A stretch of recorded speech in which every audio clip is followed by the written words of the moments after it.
ఎవరో ఈ బిడ్డలు నింగిలో నెల వంకలు, ఎవరో ఈ పిల్లలు అడవి మల్లె పువ్వులు, వాళ్ళ నడుముల్లో తూటాల దండలు, వాళ్ళ నడకల్లో ఎర్రాని జెండలు. మేమేమి వెనక్కిపోవటం లేదు, మమ్మల్ని ఏ జైల్లేసులో కానీ వెళ్ళటానికి సిద్ధంగా ఉన్నాం. ఎస్, రాజ్యాంగం గురించి మాట్లాడితే మమ్మల్ని అర్బన్ నక్సలైట్ అంటున్నారు. గద్దరన్న మీద కేసులు పెట్టారు. గద్దరన్న మాలాంటి వాళ్ళనే కాదు, ఈరోజు రాజ్యాంగం గురించి రాహుల్ గాంధీ మాట్లాడిన అర్బన్ నక్సలైట్ అయ్యాడు.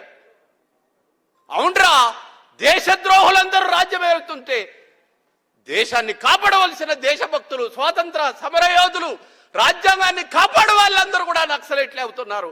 ఎస్, మేము నక్సలైట్లమే, నక్సలైట్లే దేశభక్తులు.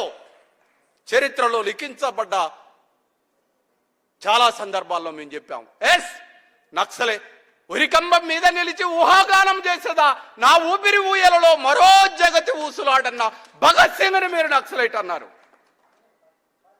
నాడు నిన్ను నల్లవాడు తెల్లవాడు నక్సలైటు భగత్ సింగ్ అన్నాడు, నేడు నిన్ను నల్లవాడు నక్సలైటు అన్నాడు.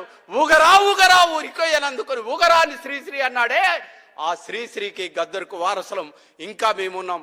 ఎస్, మేము అర్బన్ నక్సలైట్లమే, మమ్మల్ని ఎవడేం చేసుకుంటాడో చేసుకోండి, మీ అవార్డులు గివార్డులు మాకు అవసరం లేదని గద్దరు ఆశయాల కోసం మేము పనిచేస్తామని తెలియజేస్తూ ముగిస్తున్నాను.